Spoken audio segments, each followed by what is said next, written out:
Broadcasting live. Weekday mornings, this is listener-supported One Radio Network. Well, indeed it is, and we are back. Thanks for sticking around here. We had a good time this morning talking about stuff, one of our stuff. And now one of our fave guys, he's a cool guy. His name is Varis, Ahmad. And the phone lines are still out. They did not get fixed between an hour ago and today.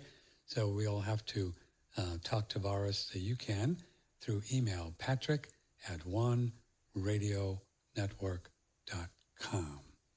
Patrick at 1radionetwork.com. He's an interesting fellow. He is a polymath, author, esotericist, ecologist. He specializes in nutrition, history, and anthropology. And during his youth, Ahmad was initiated into esoteric orders, where he was able to develop his philosophical and scientific understandings. I was brought up in the esoteric order of Our Lady of Perpetual Payments as a Catholic, where I learned deep fear and guilt, and so that's my background. Mr. Ahmad, how are you? I'm doing very well this morning. How about you? I'm doing fine. I'm doing great. Varis has got some cool books too. Let me just mention a couple of the ones. Nutrition and Hair Loss. Looks like you solved that one. Look at the hair on this guy. And Nutritional Fortification and Physical Development. I have that one on a Kindle. Living Foods, Bioenergetic Nutrition, The Disease of Kings, and The Vegan Agenda Exposed. You can all do these little Kindles on Amazon, right? That's fun. A few bucks. Yeah, it's great. You got the hair thing down, brother. I don't know what you did with the hair, but I don't know what you're doing, But It's all in my book. Yeah. So I point at the obvious that most people cannot see. And it's basically commonalities between primitive and classical cultures, which were renowned for their long, beautiful, thick hair. And I show the commonalities they had in diet, nutrition, in their topical hair care, and I then contrast that with modern petrochemical, pharmaceutical, cosmetics, and hair care. And offer the theory that the things you can buy at the pharmacy today actually just will aggravate the hair loss and poison you, toxify your glands, and so on. There's actually some cultures that they don't cut their hair too because they believe it takes away some of their power. Isn't the Sikhs do that? I used to know a lot of Sikhs. Yeah. The Sikhs do I think there's some Native American Indians who are like that as well. Do you think there could be anything to that? I mean, without a doubt, yeah, without a doubt. So my view is that the hair is a physical extension of the nervous system. The nervous system. And if the nervous system is responsible for our sensory perception through taste, touch, smell, sight, well, if the hair is an extension of this sensory organ, you can say, I would argue that it is able to perceive senses in the physical world, kind of in a way that when you're in the presence of a dangerous person, you may get goosebumps. Well, the hair, I believe, also interacts with the living environment in that way, too. If you're healthy enough and you're sane enough, you're grounding, right? Like our ancestors were. Right. Today, we're all in boxes and a little different. That's the idea of the hair stands up on the back of your neck or something, so it's like... Exactly, yeah. It's sensing something in its environment that's, creeping it out in a sense. Have you found any real go-to or magic bullets for the gray? Do we know why the hair does the gray thing? Yeah, I do believe it's demineralization. Do you? Due to stress and lifestyle. And I think that by far, the best remedy for this is to grow your own wheatgrass in very mineralized soil and then juice that. Yeah, I bet so. Last time we were on, we talked about it. You talked about kelp, and I got some wheatgrass that was powdered, already done, but, so I don't. And I've been doing it, and I tell you, I can see some changes, and I've only been doing, when the last time you were on, a month or so, or 6 weeks? I think it was 2 months ago. 2 months ago. Yeah, I can see it. It's getting darker. So it's a mineral thing. It's a mineral thing. Yeah. And there's people like, are you familiar with Brian and Anne-Marie Clement at the Hippocrates Health Institute? I know Brian Clay. He's been on the show. Yeah, he's cool. I love him. He's incredible. But if you look at his hair, I mean, it's like a chia, you know, and they are on a primarily wheatgrass juice diet. Yes. And all those folks around them at the Hippocrates Health Institute over the last 5 decades, like Victorious and who was the founding godmother? I forgot her name. Not sure. Anne Wigmore. And Wigmore, yeah. She was the real, the whole sprout lady, right? Exactly. Lady. I think at the age of like 50 or 60, she reversed her gray hair with fresh wheatgrass juice. Okay. See, I maybe need to do that. And you just grow it and you get the little machine. And do you do that yourself? Yeah. Do you? It's the foundation of my diet. Here, now that I'm back at home and able to grow stuff again, grow my own wheatgrass. And aside from hair, it just gives me so much energy. I love it. Wow. So it's pretty really easy to figure that out. I used to have these shelves and the grow lights, right? And you do it. I actually just do it in the backyard, and I put it in a shaded area. It just needs some indirect sunlight, and I'll grab a tray, like a hydroponic tray, right? And then I'll use like organic potting soil, but I also amend it with 2 different forms of trace minerals. One is rock dust from Utah, and the other is a glacial rock dust from the Pacific Northwest Canada area. Oh, and the minerals are all basically they're rock. So I get 2 different forms of pulverized rock dust, and I put a teaspoon of each in the tray. So I supply the full spectrum of minerals. And then the soil itself, I make sure it has bat guano and worm castings for the bacterial component. Wow. I grow the wheat in that, and my God, this stuff is just incredible. Within a week, 7 to 8 days, that wheat will consume about an inch of soil that's in the tray. It'll eat it all up. Whereas, for example, all the other sprouts that I've grown, beets, kale, spinach, lettuce sprouts, sunflower sprouts, which are very strong, it would take 3 to 4 weeks to consume all of that soil, perhaps even longer. So that's why wheatgrass is so powerful. It's such a hungry plant. It eats everything from the ground. Interesting. Do you have your process on paper or on a book or somewhere that people could learn how to do it from you, or how does that? I should make a YouTube video. That'd be great. Yeah, do that. Yeah, do that. Because I want to do it. You got me all excited. Now, it's pretty stout, right? You have to get, I mean, I've done it before, and it's pretty, but you're okay with that, huh? It's the most disgusting thing I've ever had, but it makes me feel good. Yeah. Thanks for that, Varis. I know. I was being kind with stout. It's pretty terrible, isn't it? It is. You have to chase it with like orange juice or fresh squeezed lemon juice, something.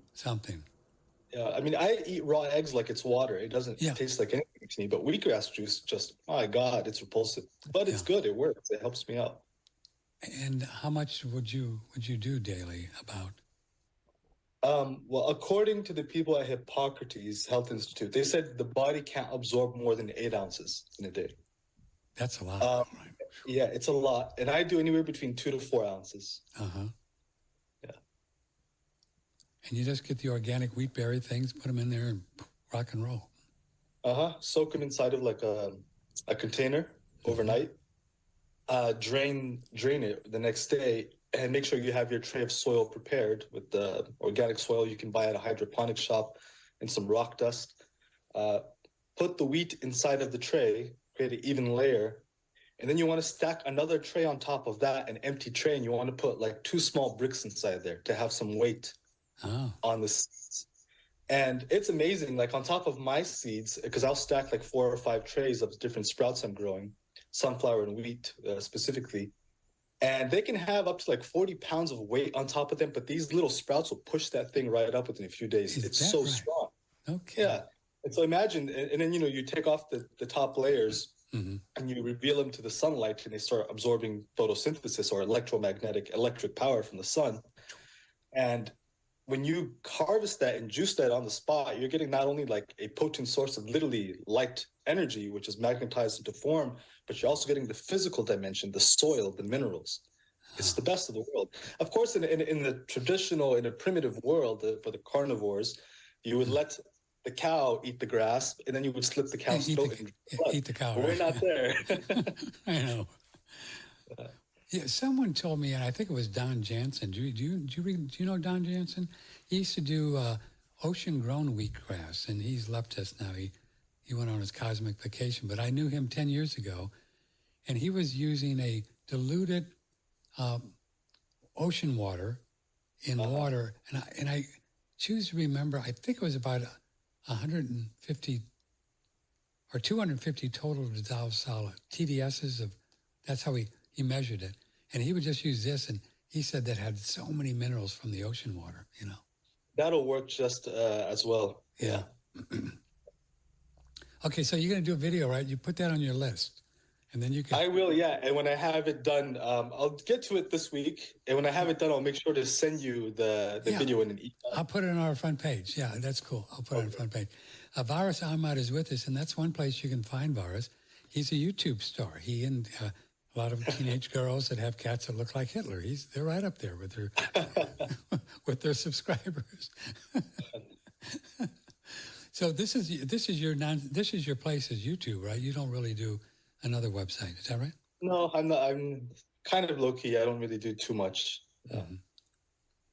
Well, you put plenty of videos up, though. I mean, you have your share, right? Yeah. There's a fair amount. Oh. So I want to ask you so many questions. So one of the things I was thinking about this morning is, do you know why it is that we humans can try a certain food or idea, even a supplement, and it will work for maybe a month or two, like a certain food, and it's just the greatest thing ever, right? And then a month or two later, it goes, man, I don't need any more of that stuff. Have you had that experience? For sure, yeah. I've had this, for 7-8 years experimenting. Something works once for a few weeks or months, and then it starts killing you. Isn't that amazing? Same thing with diets. And I believe the reason is like all the traditional medicinal systems, the Chinese, Iranian, and Indian and Greek medicinal systems, they all had the belief that disease in the body was caused either by a deficiency of certain nutrients or elements or an excessive toxicity of certain nutrients or elements from food. Okay. And so, for example, one can go on a carnivore diet after they have been on a grain-based, pesticide, herbicide-based diet for many decades. And they may feel a lot of autoimmune relief. A lot of their symptoms may subside and they'll feel a lot better. It's because they were starved of the nutrients in meat and meat food in general. But after some time, the iron and the purines and all the other cooked food metabolites and the lipid peroxides from the cooked fats and rancid fats, that will build up in the body as well and clog your organs, and you'll feel like crap. You know what I mean? And some people go vegan. Some people, they were on a conventional pork, sausage, ham, and bacon diet their whole life. And they end up going raw vegan at 40 or 50, and they go, my God, this is the holy grail. Well, they've never had fresh juices before. They never had a blueberry before, So that's what it really is. It's just toxicity builds up no matter what kind of a diet that you're on. And that's why in nature, we would eat according to the seasons. I mean, we were eating every single day. The body had a lot of time to fast and remove these cooked food metabolites and drain the lymphatic system. So that is my theory on why this all is. So that's why when we tend to eat something or join a club like Carnivore or Keto, we join a club and we get all excited about it and then start having some weird things that go on later and we don't, well, what's going on here? Wait a minute. Exactly. Yeah. I actually have a video on my channel where I basically debunked the carnivore diet, and it's my response to Bart K. Oh, really? I want to watch that. Yeah. He had made a video about me randomly. I wasn't even aware of the guy, and he was just being disrespectful, and I know. He does his typical personality. And I challenged him to a debate. I emailed him. I said, let's just debate this in a friendly manner with an open conversation. Okay. And he refused it. He turned it down. So I made a response video to him anyway. And I basically give multiple reasons why the carnivore diet is a fad and why long-term it is not optimal, and the consequences which can arrive thereof of consuming too much cooked meat day in and day out. For example, one of them being iron poisoning. In traditional cultures, they all understood the need for bloodletting through cupping therapy, which existed in all the traditional medicinal systems. This was, again, for the purpose of removing things like iron. On the other hand, you'll never find a 100% carnivore people on the planet except for indigenous cultures who lived around the Arctic Circle in the far north, such as the Nanette and the Inuit. But they're eating almost all of it raw, 100% raw. So it's different because when you start cooking it and you're only eating the muscle meat, it's a totally different game than raw meat. There's people like the Maasai, who the carnivores like to reference a lot, but the Maasai and the Samburu, they are on a 60% raw milk diet. Really?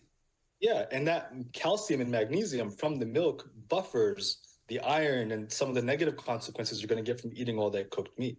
And so I give a bunch of reasons why this won't work long term, and then I show examples of women.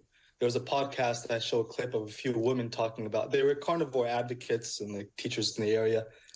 And they were talking about how they were getting emails from hundreds of different women saying they were losing their menstruation on the diet. On the carnivore diet, yeah. On the carnivore diet, yeah. And there's multiple reasons for that, why women would lose their fertility on such a diet. And I'm of the belief that if you're on a carnivore diet and you're not eating nose to tail raw, like the Inuit are, and you're only eating cooked muscle meat, especially if you're a woman, you're going to screw up your thyroid and adrenal glands and basically imbalance your entire hormonal system. The woman is nature, whereas man is the sun, esoterically and symbolically speaking. Woman being nature thus has a need for the acquisition of carbohydrates and plants in her environment to build more feminine material voluptuousness, whereas man is this linear stick. Do you get what I'm saying? Kind of, yeah. She wants to be more earthy, more robust. Juicy, more robust, kind of. Yeah. Exactly. Yeah. You look since time immemorial, and the feminine deities and goddesses and from primitive classical traditional cultures are these big, robust women. It's because they, in their superior instinctual wisdom, understood that is a fertile woman. That is a healthy and fertile That's the one woman. the boys went after. That's the one the boys went after. And so we have to look at it objectively. Are we more in tune with natural reality, or were they, those who were living with bare feet on the earth, under the sun, in a pristine environment?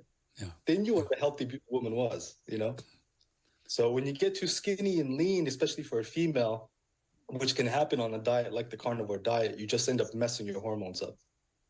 And so the ladies, in your opinion, would they just add more rice or beans or potatoes and stuff like that? Or what would they add to balance that out? Or the organ meats do it alone, adding the organs? If they want to eat raw brain, kidney, liver, and all that, go right ahead. That may work. That'll do it. Inuit, because the Inuit women are very strong and robust. But the amount of nutrition that they're getting from these wild-caught seals and walruses, and then eating all those organs raw. Whoa. I mean, this is like hypervitamin A, hyperprotein, hypervitamin D, K. That'll work. That will build you. Most of the protein will turn to sugar even. If you're eating just muscle meat, it's not going to work. So yeah, if they want to go Inuit style, that can work. If not, I would recommend simply try to include carbohydrates which are ancestrally consistent with your genetic constitution. So where your peeps are from, where your grandma, grandpa, and great-grandma, where they're from, and nearest ancestral relatives. There was the last time we tried to do an interview and we got cut off. You had asked me there about not having a need for carbohydrates in the diet. Yeah, that was my first question, and then the internet gods shut us down or something. Yeah, let's talk about that. I recently uploaded a video about the Tarahumara Indians. Are you familiar with them? I have no idea, no. So they are a living indigenous tribe in northern Mexico. They live in this canyon in northern Mexico. And they are world-renowned for being the greatest long-distance endurance athletes. In a single go, they can run 286 miles. Whoa. Yeah, it's incredible. Come on. And they are on a 286 miles. 286 miles. Yeah, people can look them up. You'll find videos on them. I recently just uploaded a video on them. And they're on a 95% carbohydrate diet. Wow. This is indigenous squash and beans and mainly tortilla, corn tortilla. And then they have a little bit of white meat like chicken and rabbit, 5% of the diet. And then they'll have red meat during ceremonies. They'll do a ceremonial sacrifice and they'll have red meat, but it's rare. And so you see a culture like that thriving and doing very well. And they all have the marvelous Western A price faces. They have these broad dental arches and they've got the great teeth. They're fine. They're not malnourished at all. But then you imagine telling someone like that they have no need for carbohydrates in the diet. You're going to kill them. You're going to make them. Sorry, you tell. I missed that. You tell people what about carbohydrates? If you were consulting somebody with that kind of ancestry, right, and you were to tell them you have no need for carbohydrates in your diet, go on a zero carb diet. Yeah, you're going to make them really sick. Oh, I see. Yeah. And there's a lot of people like that. It's not just the Tarahumara Indians. There are many high-carb indigenous people. The Polynesians, all the Polynesian people of the Pacific Islands, they're on like 60% carbohydrate-based diet. People from the Caucasus, who are world-renowned for their longevity, they live to 130 very easy. They're like on a 60% carb diet, and they drink wine at every meal. Yeah. But they live to 130, 140 very easily. And there's many like this. And I think people, what they like to do is they like to polarize to one extreme or another. Yeah. No meat or no plants at all. Where the reality is that it's a lot more objective. And the truth was good soil, fresh sun, it creates plants. You can eat the plants, let the animal eat the plants, and you can eat the animals as well. It's that simple, Get back to that pristine type of environment and obtain foods from pristine environments. If one is going to, take this to their own personal level and say, well, man, I'm just going to be a omnivore and I'm going to do everything organic and cool and I'll eat a little raw meat, some organs, and I'll eat a little rice, whatever. When you're doing that kind of a diet, is it possible to tell what is not working for you? In other words, how do you have a kind of a clinical experiment? What I'm asking is, there's some very easy gauges. First and foremost, how's your energy? Are you able to exercise? Are you able to do the things that you do want to do? I, for example, on a low carbohydrate diet, I can't go to the gym and work out for more than 10, 15 minutes before I'm blown out. I'm like, wow, I'm exhausted. Is that right? Wow. Yeah. But when I'm on a higher carbohydrate diet, I'm 31 years old now and I can work out like I'm 18 when I'm on a higher carbohydrate diet. And so that's one thing. The second thing is, if you're getting brain fog or, of course, any of the autoimmune symptoms, your body's not agreeing with perhaps some of the plant products you may be consuming. And at that point, it wouldn't be wise to just neglect them and remove them all. Maybe for a time, it can be therapeutic, but it would be wise to try to reintroduce them again in an intelligent manner in which they are very digestible. For example, let me give you an example. Mm-hmm. The foundation of my diet right now is wheatgrass juice and organic sourdough bread. That's the foundation of my diet. Don't you love it? That's great. Can you imagine wheat? And I love it. The reason why I do it is because it gives me the best energy. I've tried 1,000 different things, and this is simply what I do best on. I have some protein, some fat. I have lots of raw vegetation and sunflower sprouts with my bread and everything, many other things. But this sourdough bread, organic sourdough bread, is very different from all the commercial bread available on the market. If I eat any commercial bread, I get extreme brain fog. I start shedding hair and I have insomnia for a day. It tears me apart. Also, the sourdough whole wheat bread that I eat now, 5-6 years ago when I was first getting into health, when I had tried consuming this type of bread, I was reacting to it as well. Because my intestines were degraded and torn apart from commercial food and lifestyle. However, over the course of years, by rebuilding my body, I can now tolerate and absorb and process healthy carbohydrates from things like wheat,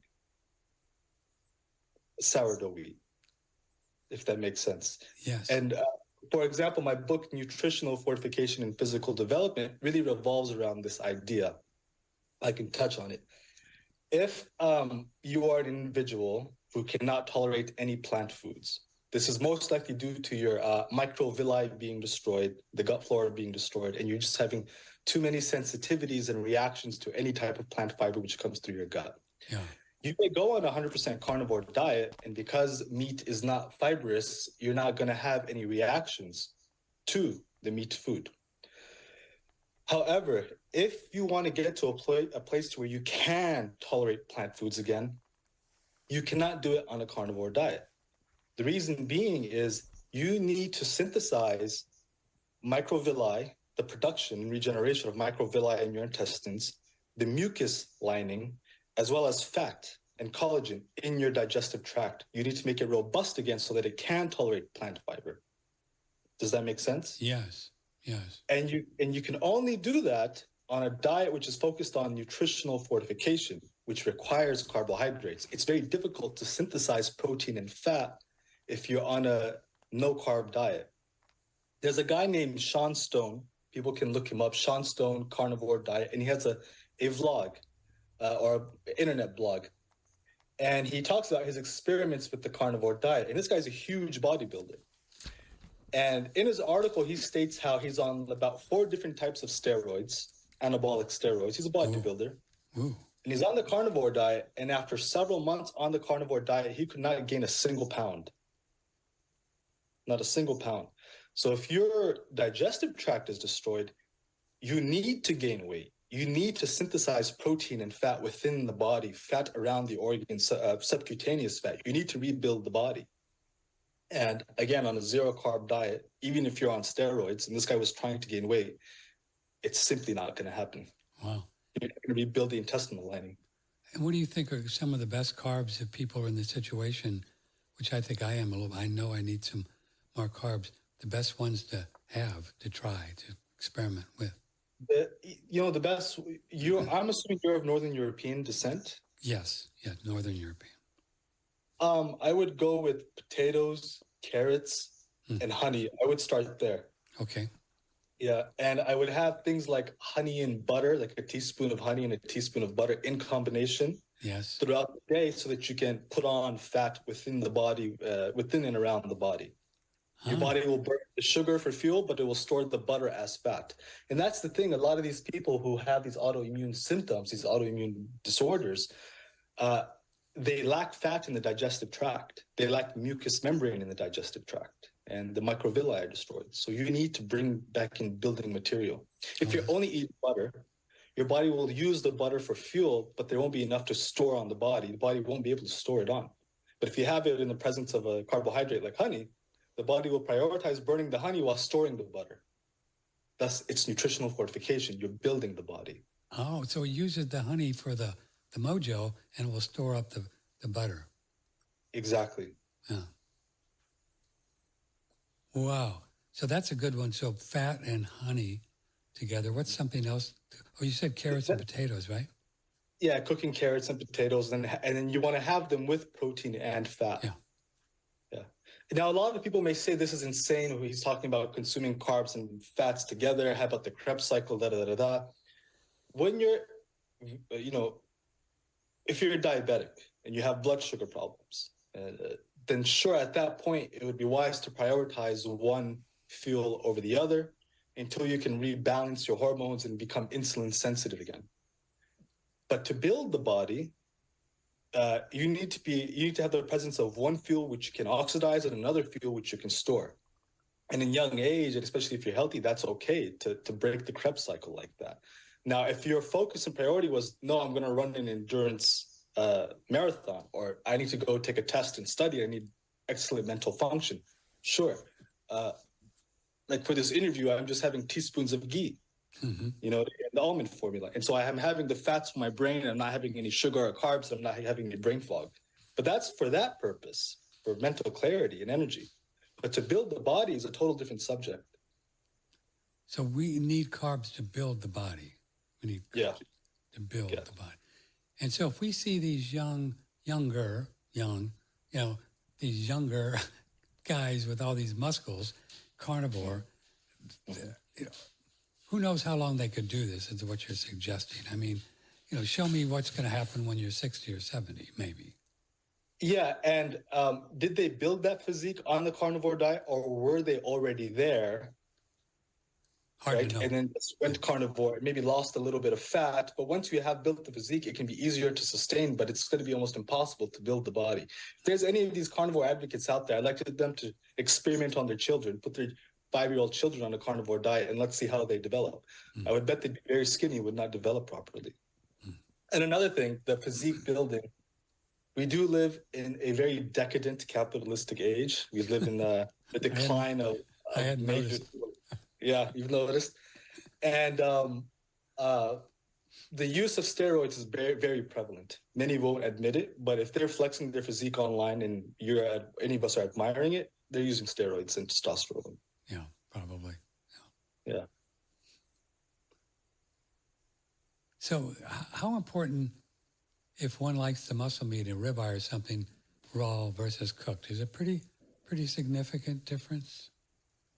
It can be, and the way that I recommend for most people, if they don't want to just go fully raw, in my own personal experience, that the raw is much more potent and stronger. It can get very annoying though, doing that day in and day out, because it's a neutral food. It tastes like nothing. It doesn't taste bad or good, you know. A middle ground is to basically barbecue it. Barbecue your meat and only heat it up to the point where the core of the meat that you're barbecuing reaches a temperature that will burn the skin on your finger. And as long as you have that going for a minute, and if you're afraid of bacteria, it will die off. But at least at that point, if you remove it off the coals or off of the wood fire grill that you're cooking it on, you still have much of the nutrition intact. It's warm, it's full of the blood, and it's juicy. And that also tastes the best.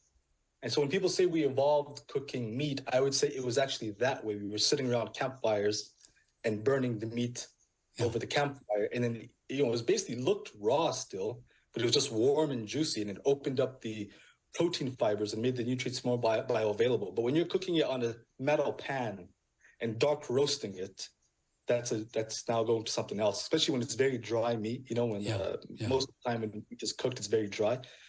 Well, the nutrition is dead. Much of the nutrition is dead.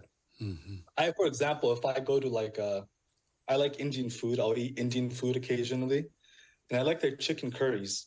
But I can't have more than a small handful of the meat because it sits like a rock in my stomach because they cook it so much. They just cook it so much, yeah. But when I barbecue, the way that I do, I can have 1.5 pounds, 2 pounds of meat in one sitting. Really? Because it just goes down so easy and assimilates so easy. Wow. Yeah. So you can do it in a I guess, Varis, in a iron skillet. It's just more difficult. You got to be real careful. Right? Careful not to overdo it and remove all the juice. Cook pretty quick. Yeah, it'll just, Yeah. I have one of those little thermometers. Any idea what it should be on the inside? No, I'm not sure about that. Yeah. Just keep it bloody and juicy and stuff. Bloody, juicy, and warm. Yeah. I was playing around with doing some stew in the pot, like the crock pot thing with carrots and celery and onions and meat. And boy, I did good with that. My body really liked that. It was like, it just felt really, this is good, stew. Yeah. And I think that those stews, they also have their role and function. Mm-hmm. Boiling meat, in a sense. For example, when you're trying to make gelatin soup, like collagen soup from gelatinous cuts, that also has its function and purpose. Sure. Yeah. I guess on the stew thing, you could put in the meat almost last and just not cook the pants off it too, Like, yeah. Let all the vegetables cook, things like that. Here's an email from Shelley. Thanks for having Varis on. I am 45. I just don't know what to eat these days. I try keto, I try carnivore. I'm trying a little bit of everything. Listen to Patrick's show, but I'm dazed and confused. But she says she's really having trouble with her periods, and they're just off and on. If she goes to any extreme, she'll have that issue. If she goes with no carbohydrate or no meat, she'll have that issue. She needs the full spectrum of nutrition. I would advise her to look at her cultural background, find the carbohydrates that they were consuming, and slowly start to incorporate those in addition to protein and fat. Also, for most people, because we're not drinking blood like the Inuit in the net, you need some form of raw, structured water, whether it be from raw milk or vegetable juices or fresh open coconuts. For a woman's menstruation and for men's hormones as well, there's the need for structured water in the body. The filtered water from the bottles doesn't do it. The body can't recognize that too well at all. It just passes through the urinary tract. So that would be my advice. Ancestrally consistent carbs, good protein and fat, and make sure you're getting some structured water in. So, proper home. So the raw milk is actually structured water. You're calling that, Varis? It's structured water? Yeah, Really? and structured. Are you familiar with that term, structured water? I am, yeah. Okay, Yeah. like easy water and Easy Dr. water, no, Michael. that's- yeah. Yeah. So in a sense, basically, all hydrated matter from the natural world is structured by the earth, the sun, the moon, and the stars. It has this natural inherent intelligence memory of itself. The water running down a river in the mountains picks up memory as it goes through the glaciers and as it curves around the bends and the turns and it hits the rocks. It picks up memory. It's structured. It picks up minerals. It picks up the DNA and identity of the mountains it's running through. An apple, which grows from an apple tree, has its identity intact. The water is a living biological matrix, which our biological matrix, the body, can readily recognize and absorb. Milk is also one such example. The cow grazes on grasses and converts those grasses into dairy products. Now, what we are drinking for the most part, the tap water, that stuff goes through multiple filtration processes. It's exposed to UV radiation and then put in a bottled water. And the end product of that is actually a dead, denatured, destructured water because it's been so filtered and so treated that the body simply cannot recognize it, if that makes sense. Yes. Wow. Making sense here. Yeah. So since the beginning of time, our bodies and every single biological creature on this planet was obtaining hydration from the environment, which was not denatured or perverted or anything like that. It was living water in a sense. Carnivorous animals, they get it from the blood that they drink from the animal that they hunt. Herbivorous animals get it from the raw grasses, weeds, and herbs, which they chew up, and they get the green liquid juice that's inside of it there. Human cultures, traditionally, for the most part, they would either find springs, drink out of a river, raw dairy. As nomadic pastoralists, we were drinking a lot of raw dairy, or they were drinking blood. Oftentimes also, there's a lot of tribes in Africa that do this. They'll find like roots and tubers and starches. They'll bring them out and they'll start squeezing the liquid out of them and they'll start drinking the liquid out of the tubers and starches. So that is what's normal. And that is a very important component to health, especially for hormonal function, finding some type of living water, structured water. I wonder, do you have any ideas? Do you think, because what I'm drinking now is the hydrogen, you think that's doing the job? I'm taking rainwater and filtering it really nicely, then I'm using this hydrogen machine. Have you any, I wonder what it's doing. I'm not sure. I'm not sure. I'm not I'll show you a picture of it. It's a molecular hydrogen that's made in Japan, and it's, I wonder, how would you know if it's structuring it properly? I don't know. I would say it's very difficult to replicate what the earth, the sun, the moon, and the stars do. Yeah. Because ultimately the structuring is, the whole system. So if we're going to drink any kind of water, and we could do the hydrogen in water for other, benefits, but are there machines that structure it? I mean, where are we going to get this spring water? Nobody, who has a spring? What do you do? Drink raw milk? Yeah, you can do raw milk, or you can do vegetable juices, celery and cucumber juices, right? And that's all structured water because the plant is structuring it. So if you can do fresh pressed juices, fruit juices are structured water, but it's not smart because of the high sugar content. Yeah, a lot of sugar, huh? A lot of sugar, carrots and apples and all that stuff. So I think that something like celery and cucumber juice are the wisest. And the only brand, only water bottle brand, which I have noticed can hydrate me, and I've tried hundreds and none of them hydrate me. The only one that actually hydrates me is Fiji Water. Yeah. expensive. It's rich people water and it costs an arm and a leg, but it works. It's an amazing source of even in the bottle that you buy at the store. yeah, even in the bottle. I believe who's the aluminum guy? Exley, you know Exley? Mm-hmm. Out of Europe. He's done all these studies on aluminum poisoning, Exley. And he said on a show we did a couple years ago with him that the Fiji water has got the goods in the water that gets rid of the aluminum in the body. It's probably because it's so full of minerals. That's what it is. Trace minerals inside the water that can mobilize aluminum. Yeah, it's got some kind of thing in the Fiji water that gets rid of. You can taste it. You can taste the trace minerals inside that water, and you can taste that it actually tastes like something. Whereas like most bottled water tastes like this empty void liquid going through you, you know? Whereas the Fiji has a distinct flavorful taste to it. I guess I could put the Fiji water in my hydrogen and then make the hydrogen in the Fiji water. I could do that. You could do that. And see, there's something that Robert Cesar has, if you know who he is. I've heard of him. Yeah, years ago we talked to him. Mm-hmm. He has this thing. I've seen it, and I haven't experimented with it yet. But it basically like whirls the water in a whirlpool. It's like this glass machine. Yeah. And that's supposed to structure it. I don't know the effectiveness of it, but I am interested in experimenting with it soon. And then, but you can tell, you're sensitive enough, you can tell that when you're drinking water and it's not hydrating you, what are some things that you see or feel that you know you're not being hydrated? So with proper water, immediately better mental clarity and better physical function. And you feel like if I go a long time without drinking proper water and then I do consume it, within the first few sips, I feel energy, electromagnetic energy running up and down my body, almost as if it's being recharged.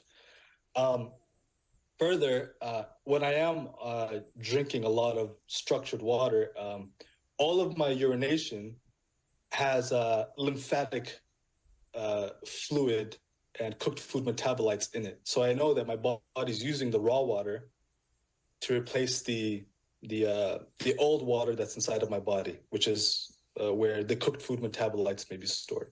Whereas if I only have like bottled water that's not structured, my urine is simply always clear. There's nothing in it. My body's not able to absorb it and utilize it in order to remove waste product. So with structured water, I'm always removing waste product from my body. Even the Fiji doesn't do that? Fiji does it. Fiji does it. So yeah, and then of course the green vegetable juices do it the best. Yeah. So the color is it? I always thought the color was the idea that if it gets too colored, then we need to drink more water. But that's not true, is it? All the time. Yes, it is true, but I'm referring to something a little bit different. Okay. I'm referring to have you ever seen people do like lymphatic detoxes where they go on like a complete fruit fast or water fast and they start urinating? You haven't seen those? No. Oh, I've got to do a video on this. So basically, and this is mainly the fruitarian cult that I learned this from. And what they do is they go on like 100% raw fruit diet, like mono meals of grapes for several days and weeks. And they'll collect their urine inside of a mason jar or plastic bottle. Mm-hmm. And for the first day or two, it's just clear urine. It can be yellow or it can be white. But by the third day, what they'll find in the bottled water of urine where they urinate into is that there's a whole bunch of sediment at the bottom of the bottle. Like literally, it looks like sand. Really? And over the days, you start releasing more and more of this sand and sediment. And according to Dr. Robert Morse, who really teaches this, that's all lymphatic fluid, which is now being drained from the body through the kidneys because the kidneys have opened up. We're all so clogged, all our organs are so clogged, we can't remove these waste products. And what this ends up leading to is when you're not able to drain them, it leads to tumors, which is in the lymphatic system itself. So his idea, and I do buy it, is that tumors are a backup of the lymphatic or sewage system of the body. And that the only way to remove the tumors, if you're not going to do it surgically, rebounding and sweating or you open up the kidneys on a 100% raw diet, could be raw vegetable juices or fruit, and you start letting the kidneys filter the lymphatic system. And so I had done things like that. I'm 200 pounds now, and I bought into the fruitarian thing many years ago, and I dropped to 110 pounds. I was really skinny. My mother thought I was on like meth or something. And I was like, no, I'm eating bananas. I'm not doing drugs, Mom. I'm okay. And so I had opened up my kidneys, and now I do filter very well, but I have to have the presence of some raw structured water in my diet for my body to be able to perpetually release lymphatic fluid through my kidneys when I urinate. Wow, that's fascinating. So if the urine is really, really colorless, that means that the water is not doing its thing. Yeah, and if it's clear, there should be sediment inside of, when you urinate, there should be small sediment that you see inside the toilet. And that is the cooked food metabolites leaving. Then you need the raw structured water to do that. Have you ever done urine therapy where you drink your pee? No, I've not gone that far. Yeah. I think I'm okay with the vegetable juices, though. I do that every morning. I take a hit. I don't know why. I just do it. Splash it on my face. It's kind of good for your face, your skin. We're talking with Varis Ahmad. And so the vegetable juices you like are celery, cucumber, fave. And then I'll squeeze some lemon, and I'll put some parsley juice. I'll juice parsley in there as well. And then, of course, I'll get the feared oxalate foods, the high oxalate foods, like spinach and kale sometimes, right? And I wouldn't overdo it. I just put some of it inside the juicer, and I'll have like a nice green juice and lemon to flavor it, and it helps me so much. Yeah. It's been so long since I had juices. I really need to try that. I don't even know where my juicer is. I'm going to have to dig around in my cabinets. It's in here somewhere. I don't know. Yeah, it's so funny how we go with these different things, isn't it? Up and down, and oh my God. Okay, stay right there. Let's do a quick little break here, Varis Ahmad. If you have a question for him, please join us. Patrick at 1radionetwork.com. One of these days, we're going to get our phones back. One of these days. This is a great product. I like this one. Check it out. For my first meal of the day, I like to make a blended drink, and I'm always basing my blended drinks around colostrum. Colostrum adds so much creamy flavor and texture that if you don't have it, smoothies start to seem a little bit watery to me. Now I'm going to be combining it with a bunch of other ingredients, but it really is the all-star. Colostrum has so many health benefits. Probably it's best known for its effects on the immune system. There's actually an article in PubMed showing colostrum to be 3 times more effective against flu and flu symptoms than flu vaccines are, even in high-risk patients. It's incredible for fighting flu and other viral type infections. It's also really good for building lean muscle mass. In fact, it contains all 89 of the known mammalian growth factors. It's also very good for the gut lining. So people who suffer from things like Crohn's, IBS, leaky gut syndrome, a lot of those folks are using colostrum in the regenerative process to heal and restore their gut lining. And one of the things I love about it is that it's a complete food. So colostrum contains everything a mammal needs to thrive.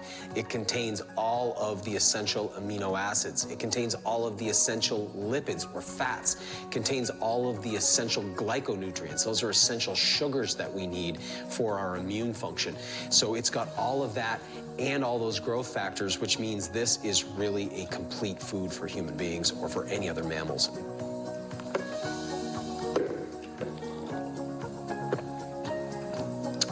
Tastes great. It's got the fuel I need to get through the day, and it's got all those added health benefits thanks to the colostrum too.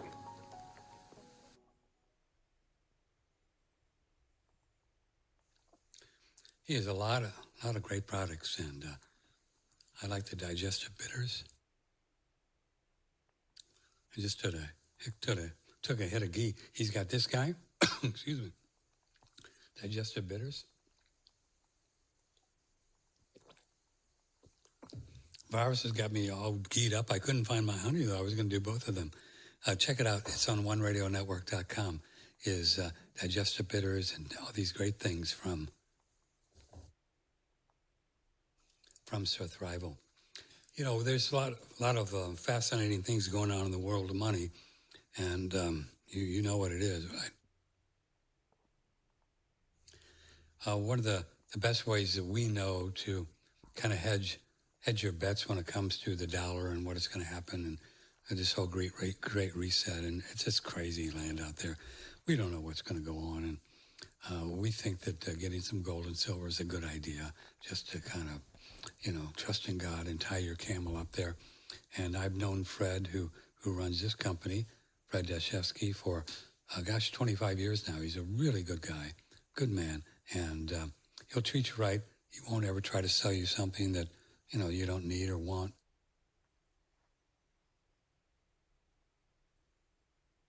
He'll take time to talk to you. Call him at 800-878-2646, 800-878-2646.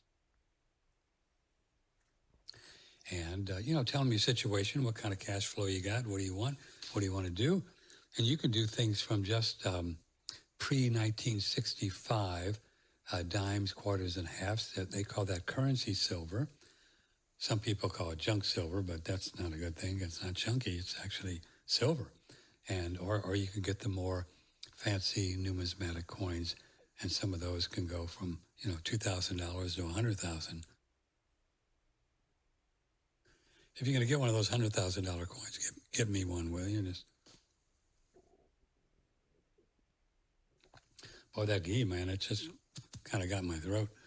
Okay, so his number is 800-878-2646.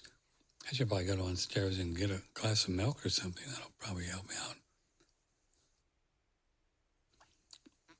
Can't even talk. Let me do this. Sorry, live radio or whatever we got here, it'll make you crazy. I'm crazy already. Let me do this. I need to go downstairs and get something. I think I'm going to get some goat's milk. How about that?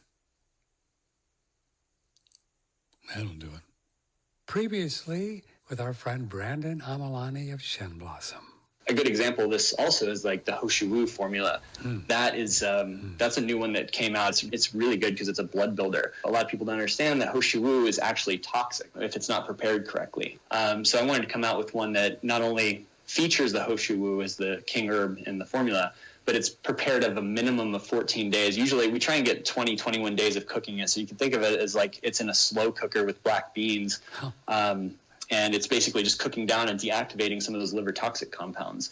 So we do use that as like the bulk of the formula, but we basically put a lot of like mature ginseng root, like in our root extract. We have the fermented and hydrolyzed pearl powder, reishi stem, and it's got Shuti Hong, which is like a Romania type family. We got both the prepared warm stuff and then the cool stuff to kind of balance it out in the sense so it doesn't become sticky. If you get a good quality Hoshiwu that's properly prepared, it definitely has some invigorating qualities to it and makes you feel relaxed, but yet fully vigorous and energized. Now, that's the kind of Hoshiwu that you would like, right? Really nice products, as you can hear. If you'd like to order Hoshiwu or the other products, click on Shen Blossom right there on the front page, 1radionetwork.com. Okay, man, I'm getting my life together here, boy. Watch out, boy. From the Hill Country in Texas, this is 1radionetwork.com. What happened to Varis? We lost him. We just got a little V. Oh, there. There you are. Here I'm kind of having a hard time eating my ghee, and we losing you, and it's just life. So there are actually cultures that you say get, they kind of have a lot of this goat's milk or raw milk. They do a lot of it. Oh, there's a lot, yeah. So I mean, you have the Afar and the Samburu and the Maasai, and they aren't on goat's milk. A lot of it's like it's cow milk, and it's a 60% raw milk diet. Wow. But aside from that, I want to give an example of what this type of dairy diet does.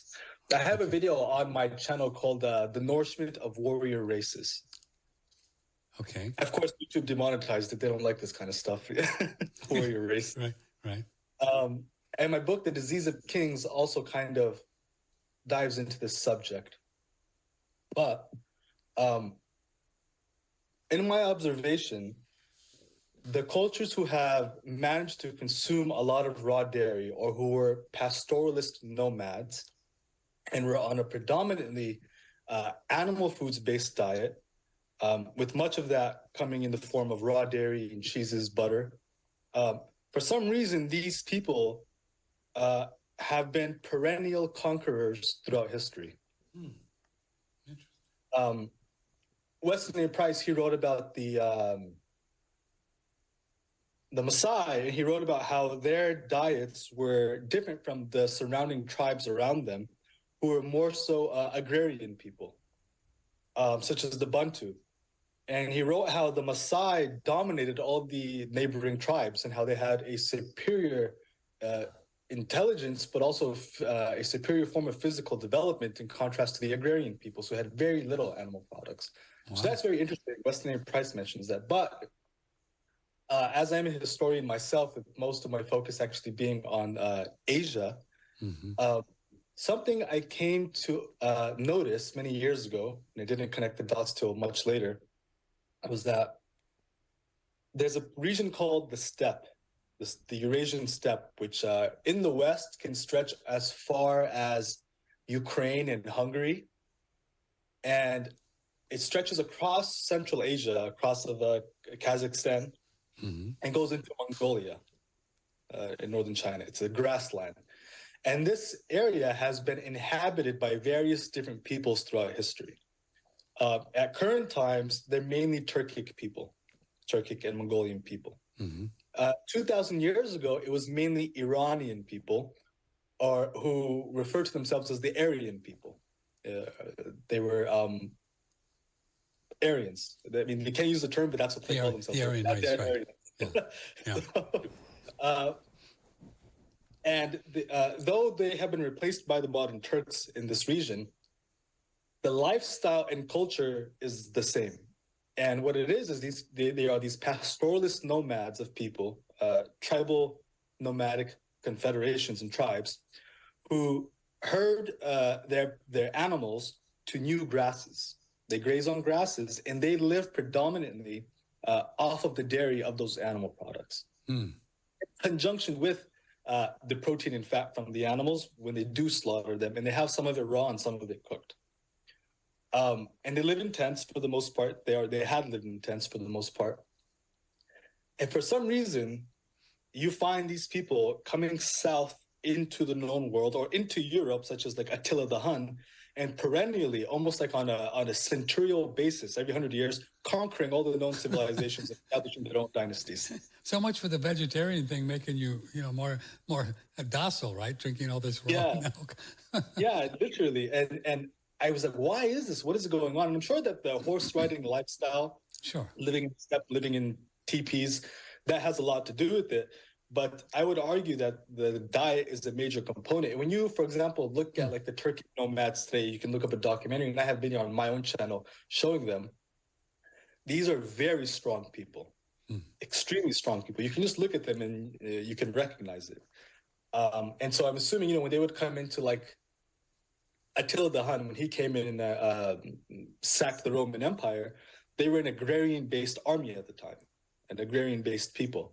Every time these Eurasian people would come into like India, India is very agrarian, or they'd come into Iran and Central Asia, or they'd go into the Middle East, they were conquering and dominated agrarian civilizations. They'd established their own royal dynasties, of which there were dozens throughout history, and then they would become the new rulers. But over the course of 100 years, they would abandon their traditional nomadic animal-based diet foods lifestyle, which was dairy. Dairy is a very important component. And they would integrate into the cosmopolitan, settled, urban civilization and culture of the people they conquered. And they'd patronize the arts and the sciences, and they'd build these museums, they'd build royal palaces, they'd build mosques when they became Muslims, and fire temples. And they start eating a lot of cooked grains and spices and oils. And in time, my theory and what I have seen is that they would go through generational degeneration, the way that Dr. Pottinger's cats did in his cat studies. They'd become weak and docile. And within 100 years, a whole new tribe of nomads from that same region would come in turn to dominate them. And it's just this constant cycle that you see in the history of Asia, especially. Fascinating. Wow. Wow. Is there a big difference between cow's milk, goat's milk, camel milk? From what I understand is that the cow's milk is better if you want to put on weight. Is it? And size. Yeah.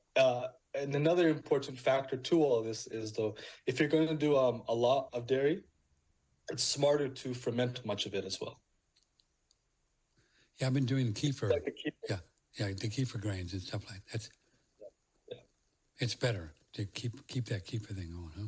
Yeah, and it'll just make sure that the you don't develop any type of allergies to the proteins inside of the milk solids. You can, at that point, if you establish proper gut flora that's based off of like the kefir grains, you'll be able to handle not just the raw milk better, but all dairy in general.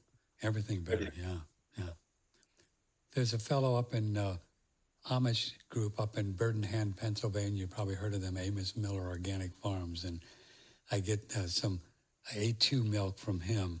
It's really good stuff. I mean, it's really thick. They must have a lot of grass up there, man, because it's like, oh yeah. And then you can get the raw cream, and that stuff's like heaven. I mean, it's like so thick, it's hard to get out of the jar. I mean, it's really. And I think I put on a few pounds just eating a couple jars of that raw cream, you know. Pretty fun. Yeah. It's great. Do you know, we interviewed a fellow, Kanabi. Do you know Kanabi and the whole seed oil thing? Do you know him? He's got this whole book on seed oils and the problems with getting these seed oils with a high omega-6 and oleic acid kind of thing. Mm-hmm. Is that familiar to you and the dangers of this omega-6 stuff, getting too many omega-6? The way that I view it, in my perception on this, is that it's not so much a problem of the omega-6 or omega-3. It's a problem of quality and rancidity. The Hunza people, who are known for being centenarians, they live in the mountains between Afghanistan and Pakistan. They've been studied extensively. They consume an omnivorous diet, but a significant part of their diet is fresh apricot kernel oil, which is a seed oil. And they drizzle this stuff all over their food and eat it. But they are stone pressing it on site in their villages. Yeah. And that kind of oil is going to be better than anything you can buy in the market. Anything, sure. Anything. So when you look at it from this perspective, omega-3, 6, 9, or whatever the heck you want to call it, it doesn't matter. Right. Just get the best quality you can and get the fats in. That's right. Because, I mean, there's no such thing as really cold pressed. They use friction and heat, and God knows what they use, for these oils, right? Yeah. That's why animal fats can be a little bit, they are a lot better in our situation because it's going to be much more difficult to source high quality seed oils like Hunza apricot kernel oil than it would be to source cream, pastured cream or pastured butter. Yeah. If you ghee, good quality ghee. Yeah. And you get good quality ghee online. I buy mine. It's a really nice one. It's all grass fed and grass finished from Amish people up there. It's really good stuff, man. It's like that's some of the best stuff. It's like great. 1radionetwork.com with Varis Ahmad. And so I wonder, though, when we look at these, I like it that you look at all the historic things, and it gives me some ideas of, but is it changed a lot, though, when we get into more civilized areas with all the stuff that we're dealing with? Do we have to make adjustments for that? Like we live in, you know what I mean? You live in California right now. It's like, come on, you should probably have a beekeeper suit on so you don't get stung by the woke people. I don't know. You know what I'm saying? Over here, they'll hang you. This is, they're fascist over here. I know, it's crazy. It's crazy land out there. But your question as to adaptation. To adapt to this. Yeah, and especially for us, because there's never been a culture or civilization which has been as domesticated and removed from the land as much as our modern global commercial culture. Yeah. And that is why we have so many health movements, and that is why I am on this channel speaking with you. We're trying to figure it out. How the hell do we adapt and survive to this? Everything, right? Everything we do got. this thing. The Kali Yuga, I like to refer to it. If you're It familiar is the with it, Kali Yuga. Oh yeah, it's the Kali Yuga. Yeah. it's Kali Yuga land, baby. Whew. Hang on as we, compost into the end of this dark age. We're just being compost from the Kali Yuga, maybe. I don't know. God. Yeah, so there's, and if you don't have a farm, I mean, the best you can do is just try to source the best quality you can. Yeah. Things like growing your own sprouts or like wheatgrass, which I explained earlier, is a very smart thing to do, and supplement your diet with that. But I think certain things are irreplaceable, such as the use of saunas. Yeah. Yeah, in my opinion, over these last, how long have I been into this for now? 10 years that I've been into health. If I had everything I did, if I didn't have saunas included, I would have made not a tenth of the progress. Is it's that very right? important. I Yeah, talk there's about them no all way. the time, Varis. I do it every day. We sell a sauna. It's great. Far infrared. Really? You I had was that much? autistic at one point. I don't know if I told you, but No, I you received didn't. too many vaccines from the military. I was working with them in 2011, Whoa. 2012. Each of us were supposed to get 44 vaccines. I got 88. They Whoa. put me through the system twice and gave me 88 vaccines. And I ended up becoming autistic within a year and a half, 2 years after. And I couldn't function. Like, I was aware of myself, but I simply couldn't put thought into word. And I got into health. I had you could say I saw Jesus. I had a spiritual vision. Yeah. And said, I'm going to try to fix this. And lo and behold, eventually sweating and raw milk is what worked. Sweating and raw milk.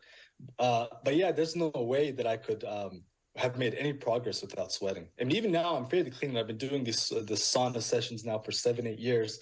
And if I go into a city for a day and I come back, my body will spend a week or two trying to remove and detox all the pollution that I bioaccumulated in the city, spending just a few hours there. And I'll have insomnia and headaches unless I go into the sauna and expedite the process, and it'll get rid of it in a day. Last time I talked to Brian Clement, he said he saunas every day. Every day. Yeah, I learned it from him, actually. Oh, did you? Yeah. He told me that.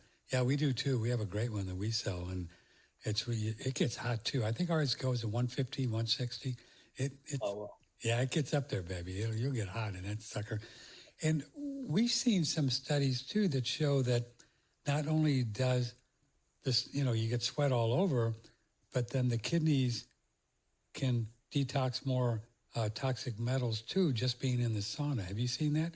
Where more stuff comes out of in the urine after you sauna. Isn't that cool? Oh yeah, and I see it when I do urinate. I see the sediment You can see it. in my urine. I see that I'm detoxing, and especially if I'm having like the proper structured water or vegetable juices in my diet, it's just that much stronger. After a sauna session, the first urination I have, a lot of stuff will come out. We also had a fellow, I think I have the audio, and he was talking about some Swedish studies where they looked at the amount of people, the amount of times you did a sauna per week increased cardiovascular health with each sauna. Actually, if you did it 5 times a week, you have better cardiovascular health than if you did it 3 times a week. And then really pretty good studies too, not just make-believe. Isn't that crazy? Yeah. It makes sense, forcing your body to circulate the blood like that and the heart pumping and eat. Yeah. Now, do you drink a lot more water because of the saunas, or can you do it with raw milk? Oh yeah, no, you have to. That was a mistake I had made at one point. I ended up getting too dehydrated. Yeah. If you are going to be, in my opinion, if you're going to be doing these things several times a week, you do want to supplement with a good electrolyte supplement. And if you can then put that in structured water, it'll take you a long way and it'll protect you from dehydration.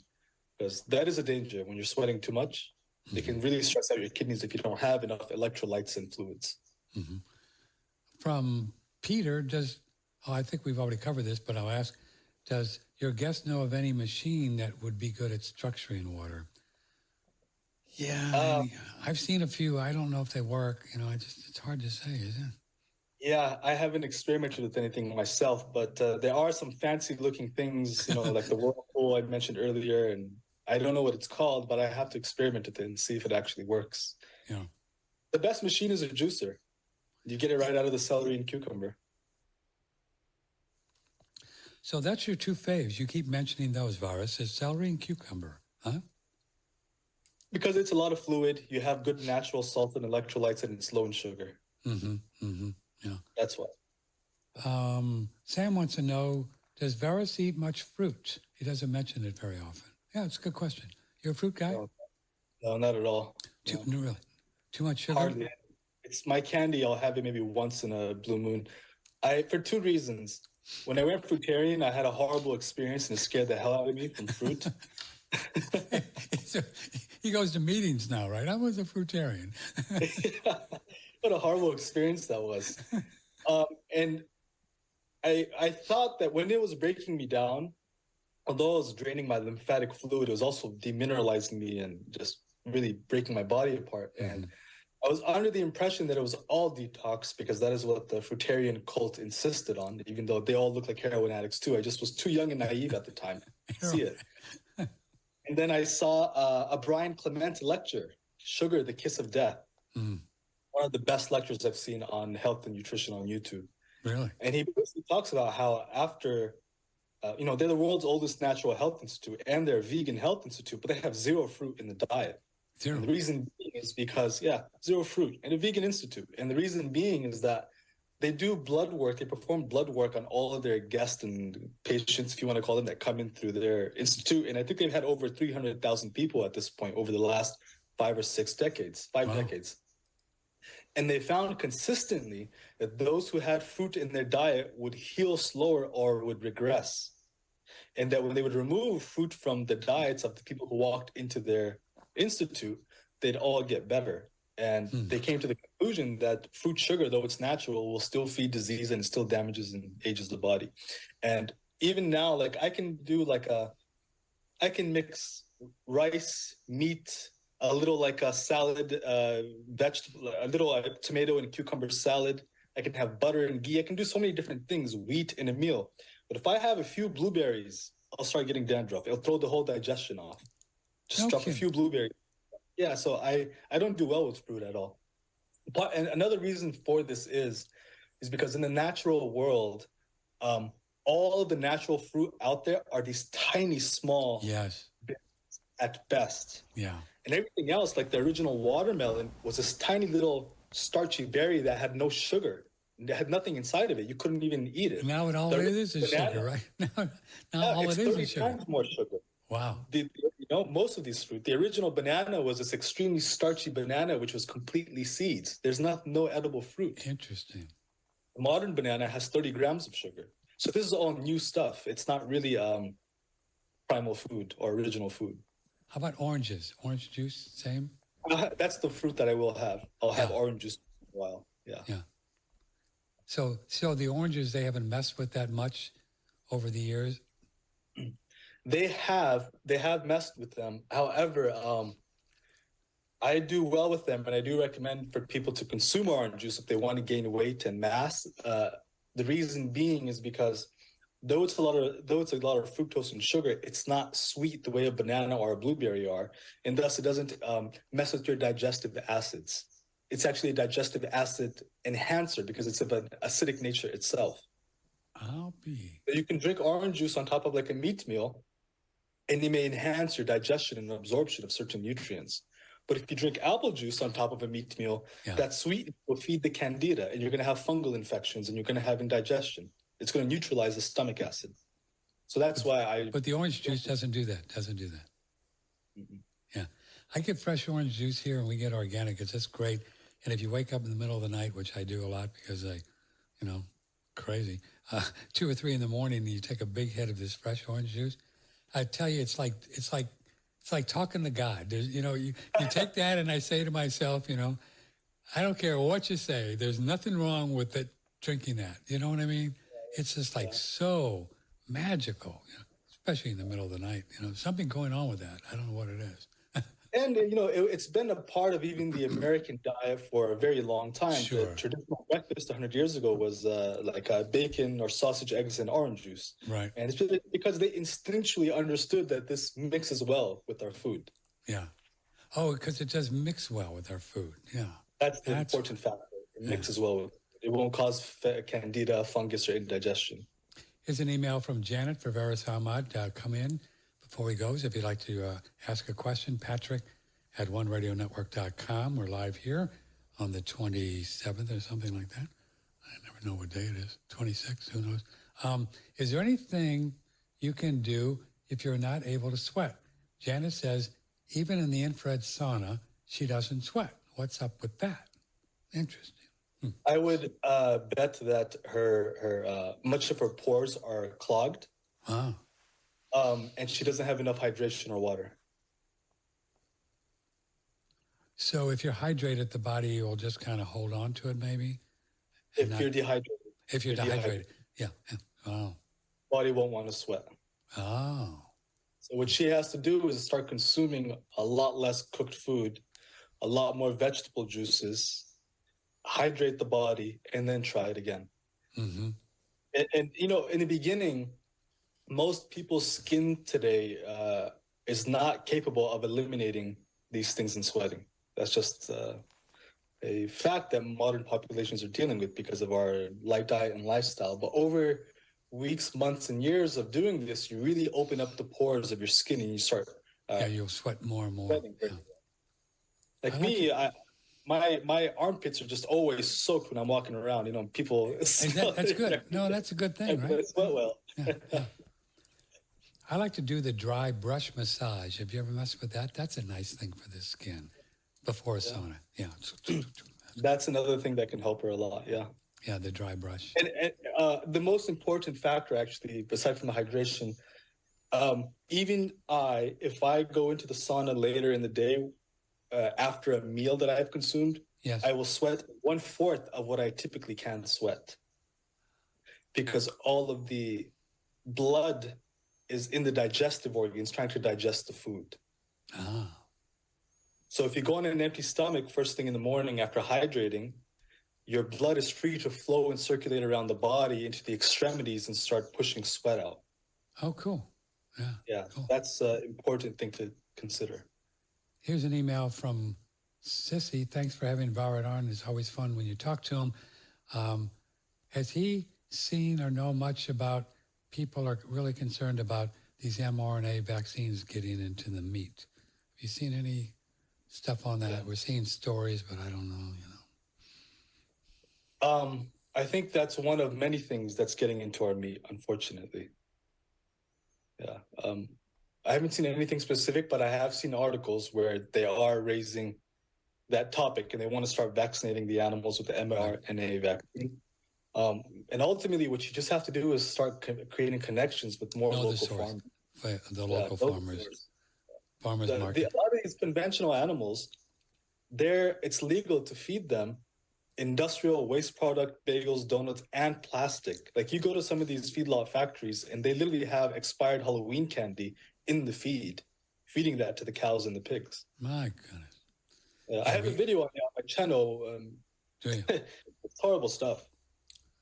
Yeah, so it's really important to know the source, right? And see if you can find a farmer's market, talk to the fellow or girl and say, what do you feed them? You know, we can do that here where you can actually get eggs that they'll supplement feed, but it's organic and no soy, no corn. I mean, that's brilliant. You can actually, they'll say, yeah, we don't do the feed with the corn and soy. It's pretty cool. Yeah, I mean, we're very blessed, aren't we, to have the alternative, be exposed to this kind of food, even in this crazy world. I mean, it's crazy. Yeah. And that's one of the reasons why I love this country so much is that we have this option because of the hard work of individuals like yourself, who for many decades have been pushing the health movement here. And so my generation, we inherited it. Thank you guys for making the options available. It's our duty to now push it even further. But it's our pleasure. Here's an email for you. What does Varis recommend we feed our dogs? Oh, I've had dogs my whole life. I have some ideas on that, but let's hear his. It depends on what you want to do with it. If you want it to be just a healthy, normal animal, I would say medium rare meats. If you want it to be a very strong animal, I'd say give it all raw meat. Yeah.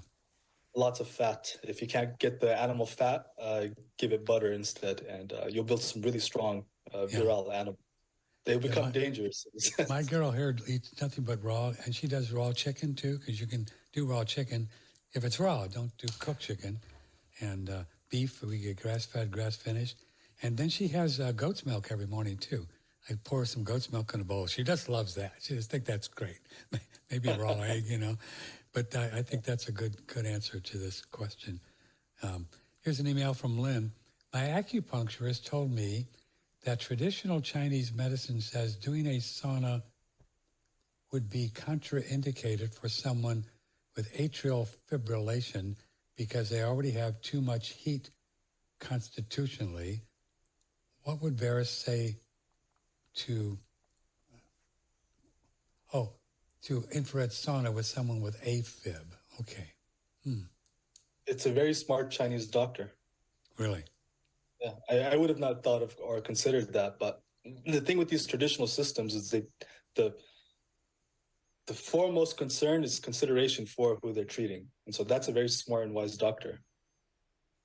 Considering there could be something to this AFib and this sauna, right?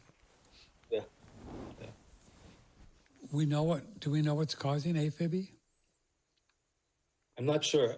I would have to guess, though, that it has to be some type of calcification of the heart organ and the arteries. That would be my guess. And the best way to reverse that, if you're, sauna can help, but it may be dangerous. But raw vitamin K2 from raw grass-fed pastured egg yolks will help a lot. Yeah. Raw? My first wife, she had severe heart disease when I met her. She was only like 26 at the time. And two of the reasons for her severe heart disease, and she'd have like just the worst type of symptoms. She couldn't sleep that night. Her heart would like beat out of her chest. Wow. And the reason was because she was on a grain-based, pesticide-based diet for most of her life. And her father was a medical doctor that just gave them pills and pills of multivitamins and every single medical drug you could think of, because he was a medical doctor. He was indoctrinated into that. And these multivitamin supplements, they can really calcify the arteries, especially if it has a lot of calcium, because it's a rock. You need all the cofactors. Yeah, you need cofactors to probably absorb these foods or these minerals. And so I was working on her. And finally, what got it to reverse was raw egg yolks. And her heart issues went away completely. They had come back several times, but they would come back after we removed the raw egg yolk, and I put her back on raw egg yolk again. And after about a year of eating raw eggs, her heart is completely fine. And so, was there something magical of leaving out the whites? Not necessarily. She'd have the whites occasionally too, but the part of the egg that was contributing to the reversal of her heart disease was the egg yolk, because the egg yolk has all the fat-soluble vitamins. It has the important vitamin K2, which is the vitamin which is necessary to properly mobilize minerals in the body and attach them to the bone matrix. And if you don't have vitamin K2, and you take in these mineral supplements, they'll just calcify the body and organs and arteries where they should not have been otherwise. So the K2 in the diet helped to probably remove those calcium deposits, put them in the bone matrix, but then the raw cholesterol, which is also as important, helps to heal the arteries because it's made of cholesterol. It is. It's the raw building block. Yeah. Yeah, so many folks, when they talk about eggs, often mention that the raw is the very best with eggs. I think they're right. I like it. I do good with it, man. Raw eggs. Woo, man. I can have 3 raw eggs and no energy drainage. My brain is functioning fine. But if I cook the eggs, I'm like nauseated and tired for half an hour until it passes. Isn't it? I'm the same way. Yeah, just drink them, just drink them up. From Amber, what does Varis think about spiritual things like past life regression and such? Oh. Yeah, they're true if you can find a good hypnotist. Yeah, if you can do it. Or you can figure it out yourself, right? You can if you can hypnotize yourself and get into that state and search your the subconscious of your psyche. Yeah. And I'm a now guy. I know that it's always now. So I know my past lives are right here in front of me. So that's the way I deal with it. You know, I look and see, okay, what was I doing there? I'm just surprised what you can come up with, you know. Let's see. That's a great question. What would Varis recommend to help cure bruxism? Bruxism, which is when people all grind their teeth while they are asleep. And what could Varis recommend for getting more vitamin A? So grinding teeth, they actually gave that a word, bruxism. They give everything a word, right? I would think, and this is just my intuition. Yeah. I would think it's due to heavy metals and improper minerals stored in the brain and in the myelin sheath of the nerves, causing that type of nervous system reaction, that instinctual reaction at night. I'm assuming this happens when she's sleeping. It's a he, but yeah, at night. Yeah, at night. Yeah. And so the body is instinctually reacting like that. He's not doing it consciously, but it's stressed out. Something is bothering his nervous system and brain. And it could be, metals or minerals like fluoride and fluoride and such, or calcium from multivitamin supplements. I would approach it with the saunas to remove this stuff out of the brain and nervous system. And then, of course, the raw eggs again, the cholesterol, rebuild the brain and the nervous system. And then, of course, butter and honey to also build fat around these organs. If you're familiar with Aajonus Vonderplanitz, rest in peace, God bless him. He said that one of the ways he advised to deal with these kinds of issues, environmental toxicity, was to put on fat. Put on a lot of fat so that your body can push and mobilize these environmental pollutants, heavy metals, and indigestible minerals into the surface layers of the body, into the subcutaneous fat, away from the organs and glands and nerves and into the fat. And he would do like iridology on people. He was an excellent iridologist. And he would find like very overweight people come in who were like Hell's Angel bike riders and drug addicts. And he would look at their eyes and they'd have like very healthy organs. And it's because they would store all the drugs and chemicals into the fat. Wow. And conversely, he'd have very skinny people come in who were like into health for many years, and he'd look in their eyes and say, your organs are screwed up. Everything is being stored in your organs, all the metals, all the environmental pollutants. Got to get some fat, baby. Got to get some fat, yeah. So for him, I would advise, again, I think that this could be a nervous system issue and a brain issue. Something's bothering his brain and nerves.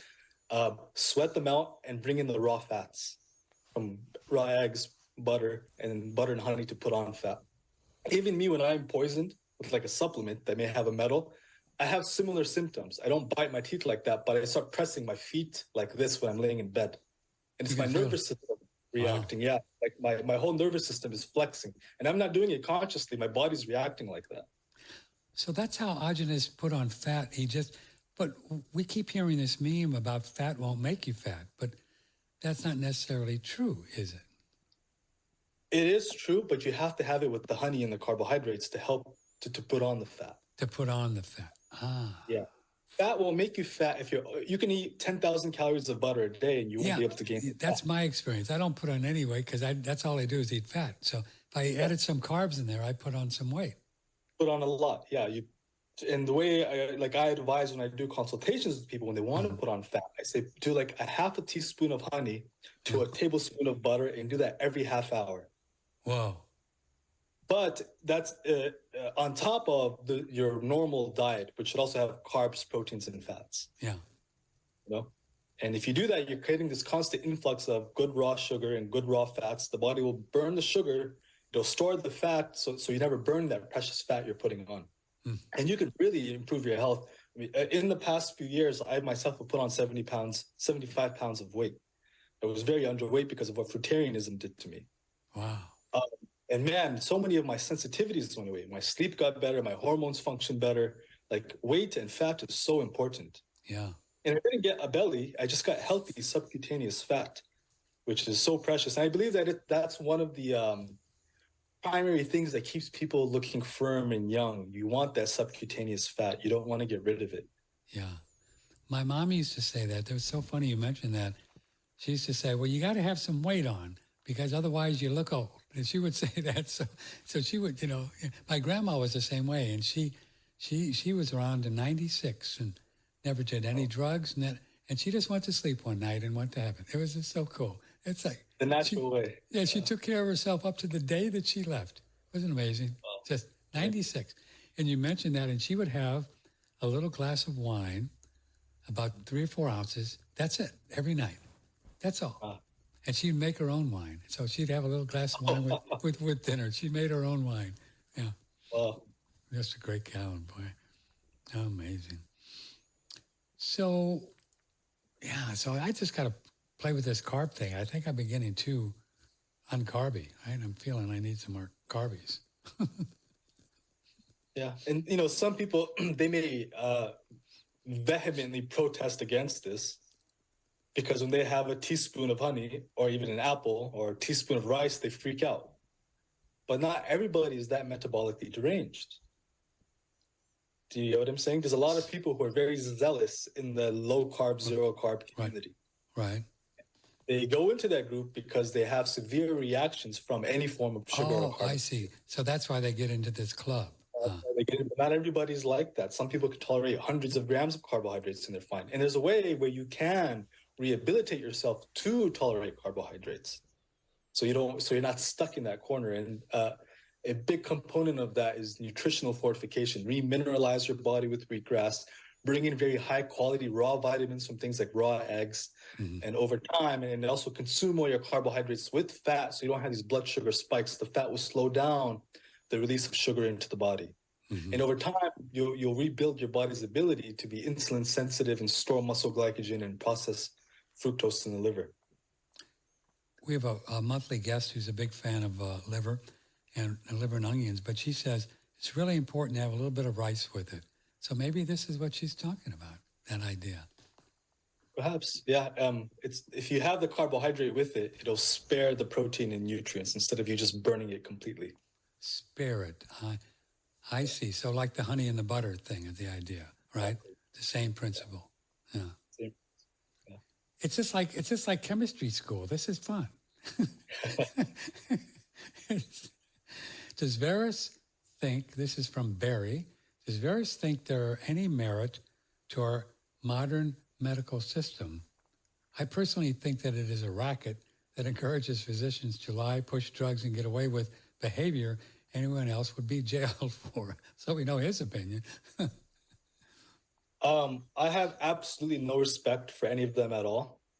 The whole system is a cartel. The people that I have learned a lot from, though, were medical doctors who woke up from the system and said, this is just complete bullshit. Yeah. So I think there's a lot of medical doctors who are like that.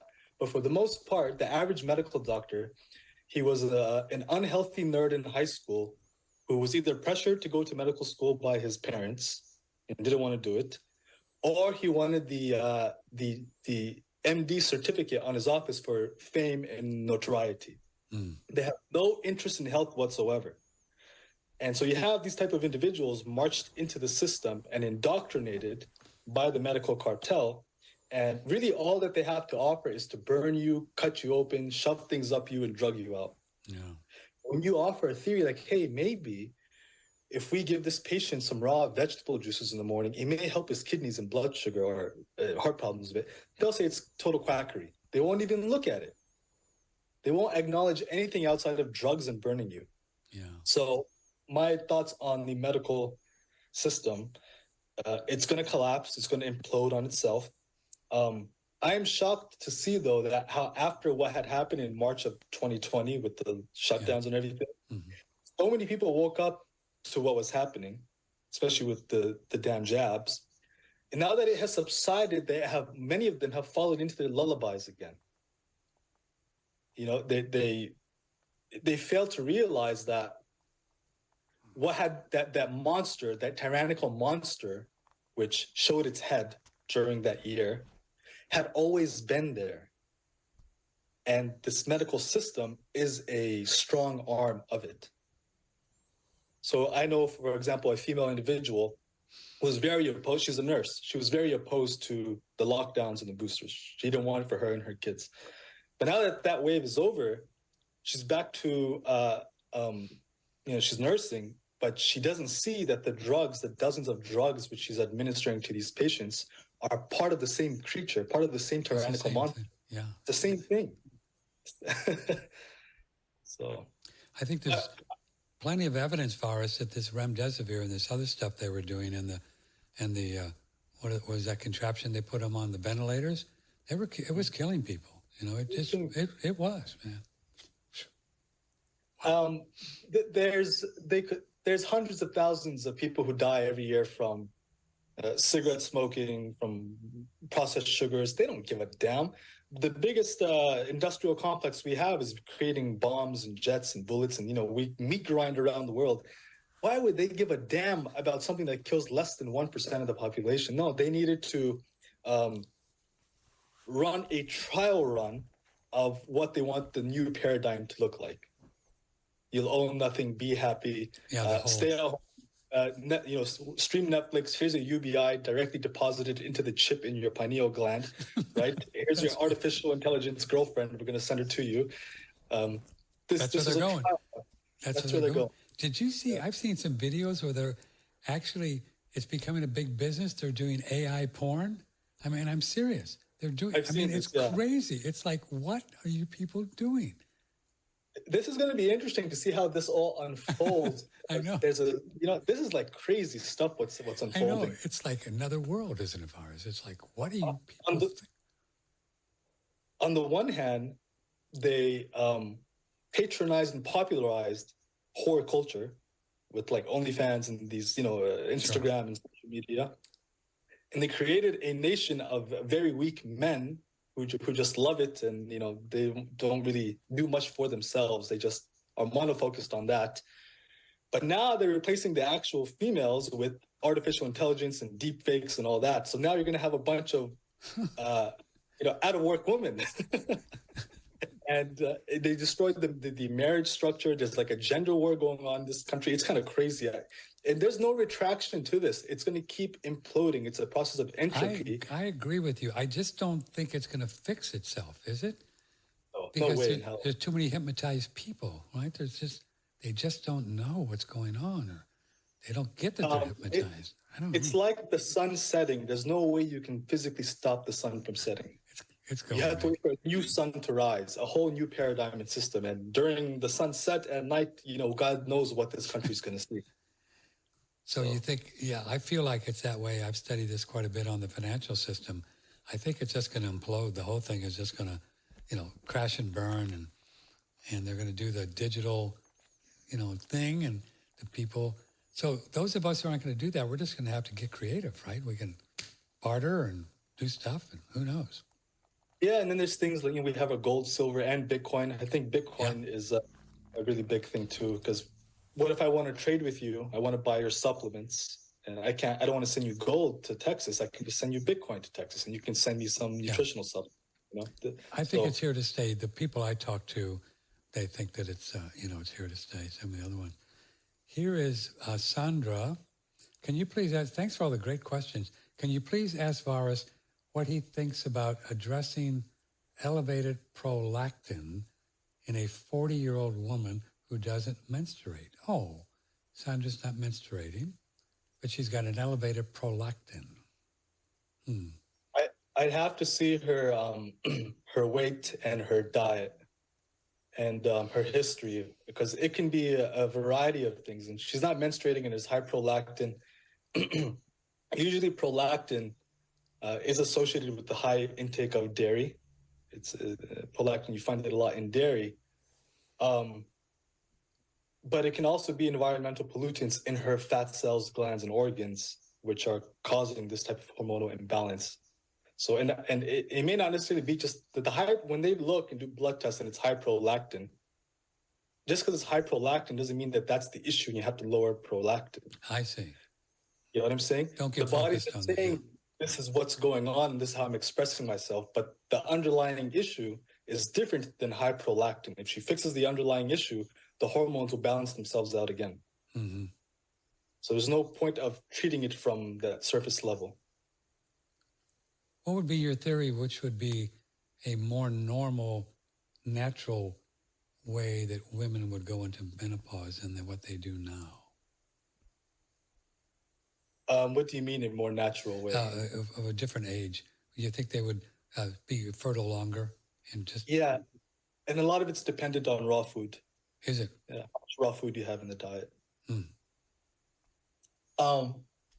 This is going to be kind of personal, but one, we have Pottinger's cats. Are you familiar with Dr. Pottinger's work? I am. Yes, I am. Amazing work, fascinating work. And, you have these generations of cats which stay virile and fertile generation after generation with raw food. When you put them on a 100% cooked food diet, they develop autoimmune disorders and diseases and become completely infertile and barren by the third generation. Yeah. There are some people who protest his findings because they say, well, we feed our house cats cat chow and house food, and they're still fertile. But I would argue when you let them outside, they go and hunt rabbits and lizards and birds. So they're getting some raw meat in the diet.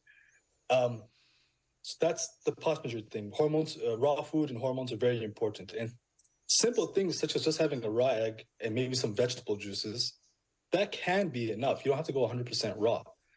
And the wheatgrass is powerful for this. The wheatgrass is very powerful. Me personally, because I'm very sensitive, I had torn my body down to 110 pounds and now brought it back up to 200. I'm very sensitive to things. I'm like the canary in the coal mine. If there's something bad in the air, I'm the first one to react to it.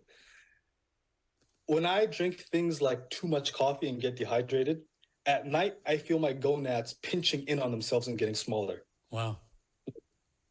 I'm losing fertility. When I have lots of raw food in the diet, at night when I'm resting, I feel my gonads expanding and filling in. So from just a personal experience, I know for a fact that raw food encourages and promotes fertility. She's got to find a way to incorporate raw food into her diet. Well, the lady we were speaking of earlier, but in general, women going into menopause, if they want to push it into their later years, they're going to have raw food in the diet. And that can be everything raw, whether it be whatever it is. Whatever Animal, it is. Whatever it is, yeah. Animal, plant, but they need a portion of raw food because we can say, well, what is in the raw food?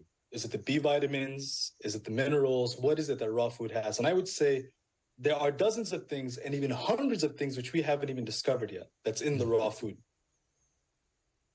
that is cooked or destroyed when you heat it. Oh. Yeah.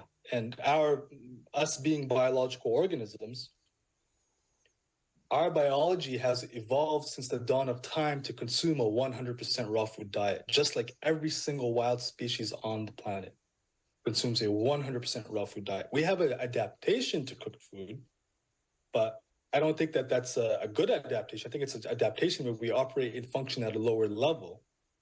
Nonetheless, it's an adaptation. But if you really want to enhance your health in the simplest manner possible, I would say look more towards nature and incorporate more of those raw foods. Yeah. Makes sense, And I don't. I've not seen a lot of wolves with a cook stove out there. I mean, they're hard to find. There's not a Home Depot, in the woods. What are you gonna do? What are you gonna do? Oh man. Well, it's fun talking to you. Thanks so much. So I'm gonna look for your video on wheatgrass, right? You're gonna do one for us and show us how to do it. That'd be great. I'm gonna make sure that I send it to you personally via email. And I'll put it on our front page, and then I'm gonna try it. And so it's really great. You don't even need to have racks or something and grow lights. I have a porch that just gets morning sun. Just put it on the porch, and it's fine, huh? Yeah, it's totally fine. You can literally just do it on a porch. No, you just don't want direct sun, right? Just don't want direct sun. Yeah, because if you put it in direct sun and it's out there for too long, it may heat it up too much and dry it out, and then it will just kill the wheat berries. I see. Okay, here's the final one, just zipped in here. This is from Leanne. Thanks for having Varis on. Yeah, I don't hear him mention seafood much. What does he think about seafood, either raw or cooked in general, and also shrimp and oysters and things like that? Thanks. Okay, what about seafood? I don't hear you talk about it much. Seafood is delicious. It's very nutrient and mineral dense, but in my opinion, it's too dangerous for the modern world. one of my recent videos I uploaded was about the rise of transgender gangsters and the association with the consumption of toxic seafood. Pretty big stretch to connect those two.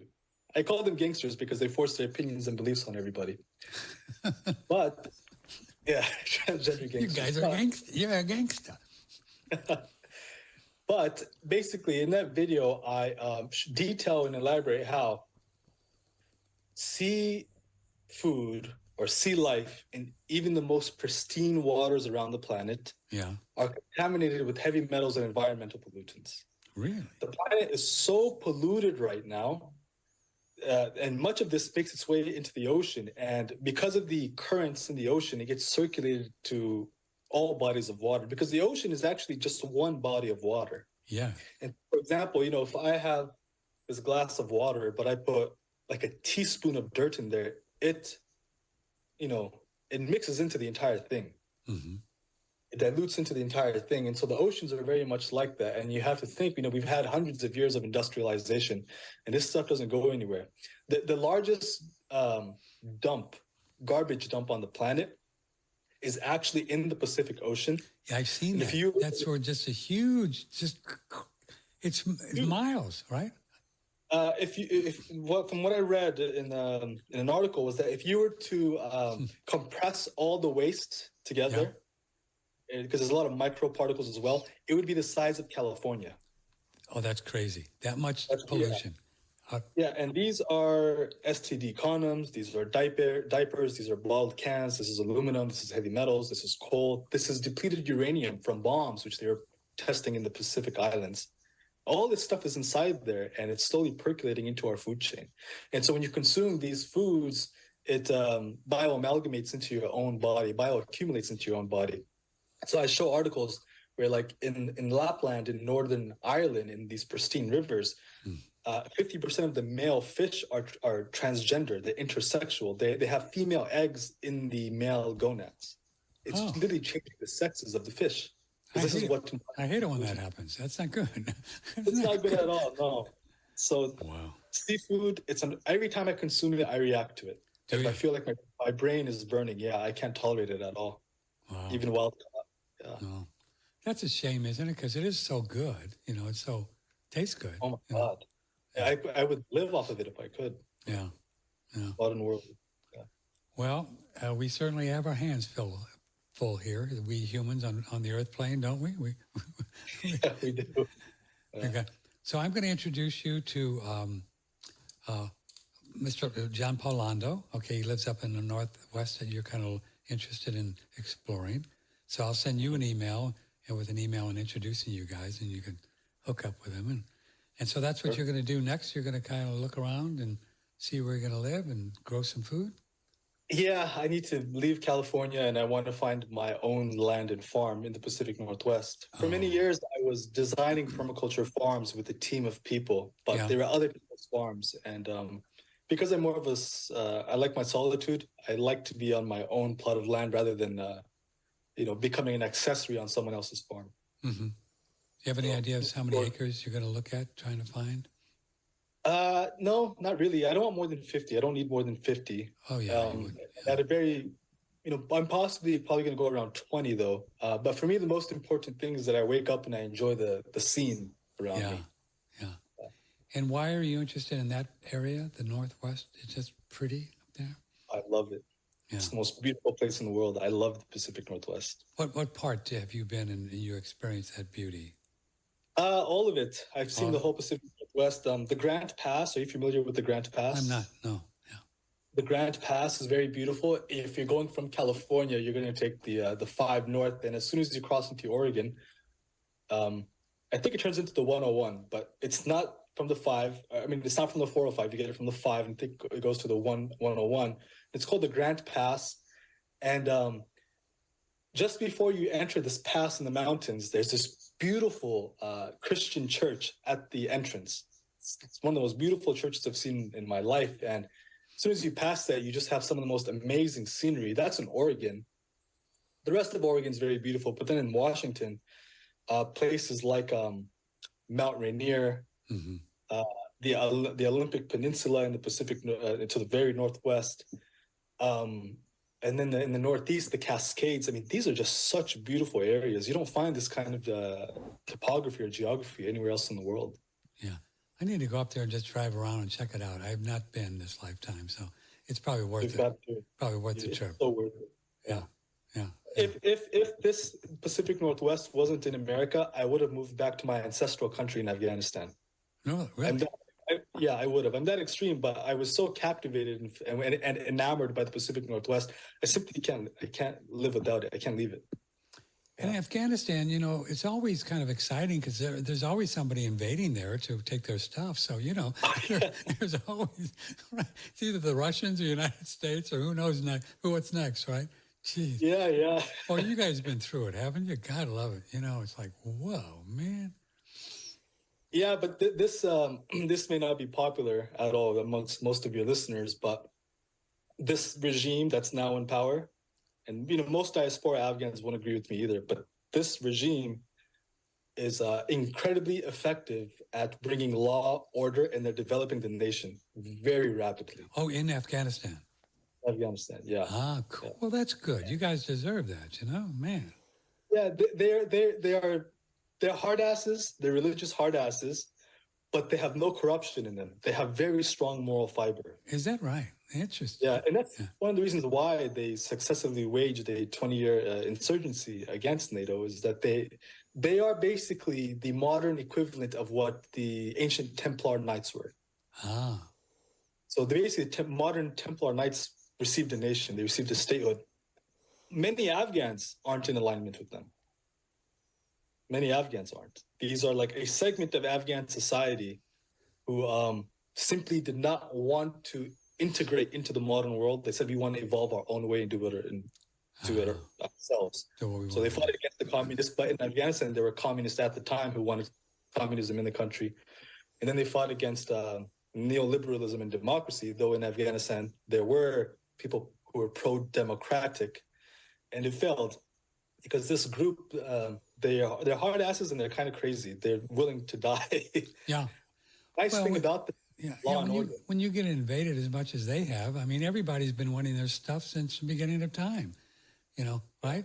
I mean, what is it? Is it all the minerals and the rare earth minerals that they have that people want? Yeah, rare earth minerals, and it's also a very geostrategic location because it's the very heart of Asia. Ah, Very yeah. center. Yeah. You've got China to the east, you've got Russia and the Central Asian satellite countries to the north, and you have the Middle East and Iran to the west. So it's literally the land bridge that connects the three realms. Yeah. Yeah, so your people were from there? Your mom and dad were from there? Yeah, my mom and dad are originally from there. Oh. Yeah. I've gone around the world. I've traveled a lot around the world, and you know, I don't really care for traveling much anymore because I find that there's not much. Well, the nicest place in the world is America, for sure. This country, like, far and beyond anything else. And so I was like, if I'm not going to do farming here, I'd either go there and farm, and they're an agrarian society anyway, or I'd stay here and do it. But I wouldn't be able to adapt and integrate into the culture there too well. Like, I was born in America. I am an American. Mm-hmm. Although there's no forced boosters. There's none of that bullshit. They call out everything where it is. Do they? Yeah. I mean, if you're like a libertarian, it's a libertarian's utopia. There are a bunch of hardcore libertarians that said, screw all of it. Or the infrastructure projects, they won't accept any loans that have interest on them. Like when the Chinese or the Americans try to invest in the country, they say, no interest or get the hell out. The IMF, So that's what they, you know, the IMF will create the dollars on a computer, loan it to Afghanis or somebody, and then charge them interest. You know, it's a brilliant scheme, you know, when you think about it. Every citizen is allowed one rocket-propelled grenade and one AK-47. Wow. RPG in every citizen. So it's a very libertarian country. That's pretty libertarian, man. In the 60s, it was a hippie getaway. It was a very popular destination for hippies to go there. Prior to all the wars, because of the quality of the cannabis that was sold there. And the people in general, they're, again, agrarian people, and they're very just relaxed and laid back. They have very great hospitality. But if you go in with the gun, everyone in the mountains comes out to fight. Yeah. And if you kill them, they celebrate. And if they kill you, they still celebrate. So there's no way to defeat them. Everything's a celebration, whether they die or they don't. Yeah. They're celebrating. and old Putin got in there with it. He wanted his stuff, man. They just kicked his ass, and they just got him out of there. You can't. Yeah, the Russian-Soviet war, that was a very brutal war. I mean, they were dropping in the countryside small bombs from planes that looked like children's toys. And the intention was to depopulate the countryside. They'd find the wells in the countryside and poison the wells. The Americans don't do things like that. They're not genocidal. They're just, they have their nose in the air and think that they're going to install democracy. Right? They're going to install democracy. Exactly. Yeah, and they try hard, because I witnessed I worked with the military and I witnessed what the war effort looked like. They were in a benevolent manner trying to impose their cultural values and democracy on the country in a benevolent way, but it didn't work. Yeah, and the people fought. But they're not like the Russians who come in and just kill everybody. They were that nasty, huh? They're disgusting. Think of it, like dropping bombs that look like kids' toys so that the kids in the countryside can intentionally pick them up and it blows them up. This was a part of their strategy. Was that Putin or pre-Putin? It was pre-Putin, but he was in the KGB at the time. This was in the 80s. Oh, good. Yeah. KGB, that's a good spot. Oh, man. You think this Ukraine thing, it's probably never going to stop, isn't it? They're just going to keep going. I mean, it looks like, I don't know what they're up to. Yeah, I think it's going to either be a 15-year stalemate or it's a powder keg that's going to expand into the whole European continent. Yeah. And my theory is that the military-industrial complex of the deep state have intentionally planned for this thing to explode like a powder keg in step with Taiwan. Oh, because their Chinese are going to get Taiwan and all happen at the same time. Yeah, because the way I perceive it is that this whole Great Reset thing, there's a large group of individuals who very much understand what's happening. The economic implosion, social implosion, political implosion, the de-dollarization. And there's a faction of them, led by Prince Charles mainly, who say, let's focus on ecology, let's focus on regionalization rather than globalization, and let's go into a new paradigm. And then there's another portion who say, absolutely not, we're going to take it to a nuclear war if we have to. We're not letting go of power. We're going to try the war effort. And so they're both competing in tandem to see which one will get their way. Yeah. That's how, I could be wrong, but from all of my analysis of the situation, this is what it looks like. Well, if you want to run, I'll vote for you. Just kidding. I say I'm farming. I'm going to the farming, baby. I'm doing farming. All right, Varis. So you're going to do soon. We're going to see a little video on wheatgrass from you, and we'll put it on our front page. And then folks can find all of your material on YouTube, right? Pretty much that's where your action is, right? YouTube? Yeah, on YouTube. And then I have my books available on Amazon. On Amazon? Yeah. And a lot of the ideas which I discussed here are in those books. And my YouTube videos are also a great source of education. Each one, I'm explaining things and detailing them. Yeah. So yeah, they can find more information there. Yeah. Well, thank you. It was very fun. It's always very fun coming onto your show. Thank you. It's been an honor, and I appreciate you taking the time to be here. So you take care of yourself, and we'll stay in touch. You as well, Patrick. All right, baby. Thank you. I love you. Bye-bye. Thank you. Varis Ahmad, Patrick Timpone, 1radionetwork.com.